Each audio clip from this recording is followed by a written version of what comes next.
It was history in the making. The hero Nadal versus Medvedev. He is the villain out here. He's trying to spoil the party.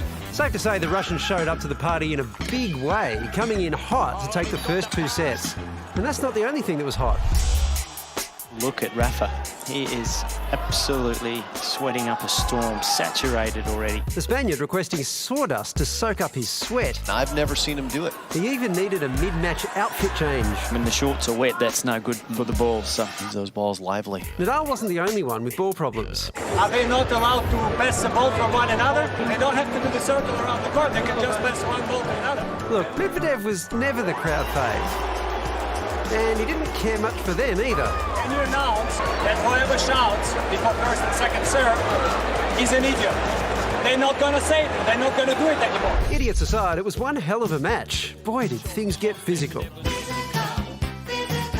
Medvedev taking a moment in the third set to rehydrate. We suspect it might be pickle juice, actually. Pickle Rick! But no amount of juice could help Medvedev get out of this pickle. Nadal snatching the third set and breezing through the fourth before finally, after an epic 5-hour and 24-minute match, securing his place in history. The first man to win 21 Grand Slams. Our champion for the 2022 Australian Open men's singles, Rafael Nadal. The certified GOAT making his way to the top of the tennis podium, ahead of his arch-rivals Djokovic and Federer. Well, I even don't know what to say, guys. For me, it's just amazing. The man, the myth, the dead set legend.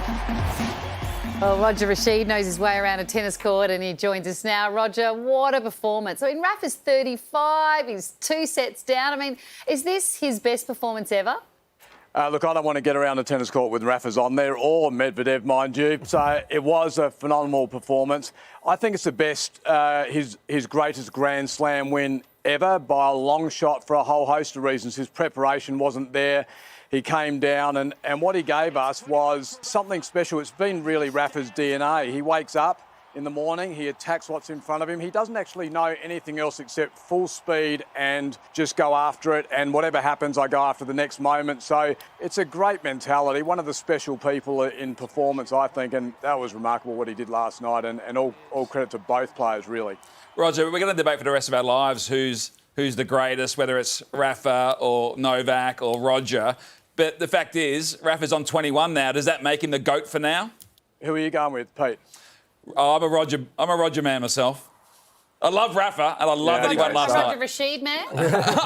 Yeah, Roger Rasheed, that's what I'm talking about. Yeah, exactly. Well, that's who you're trying to get tonight. You thought I'll just take half of it. I'll get Roger and I couldn't get the rest.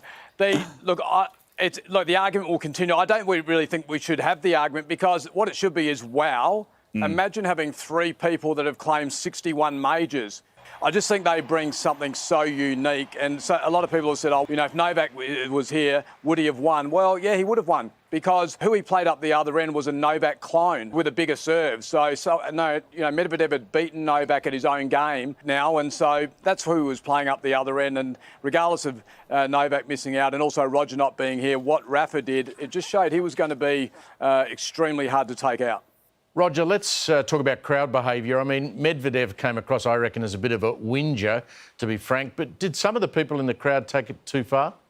No, I don't, Steve. I just think there's the crowd, there's the audience. They create atmosphere. The players bring the entertainment, and they generate the ability to get involved with their amazing play. The audience turn up and they give their theatre as well. And I think they were very respectful of Medvedev and they loved his tennis. But at the end of the day, there's a lot of sentimental value around these great global stars. I'm done talking about the guys. Can we talk about Ash Barty for 1 sec? I know it was 2 days ago, but I feel like we can't stop talking about Ash Barty. What a night and what a woman. Oh, look, it blows you away. I mean, Ash is what she's done for the game globally, for tennis, the brand of tennis, and outside of that sport, and for young females who are watching and saying, can I dream, all that sort of stuff. And she's done it with so much humility.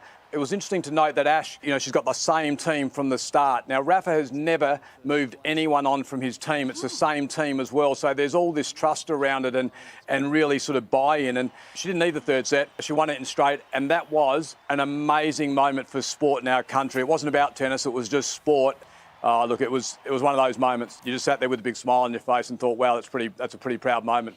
Roger, it's always a pleasure. It was you that we wanted all along, not Federer, just so you know. Thank you. Well, I would have hoped so. You're Australian, you've got to stick with the strength. So thanks, guys. Appreciate it. Glad he appreciated it. Roger did not take it well when we knocked Federer back. He really hated it.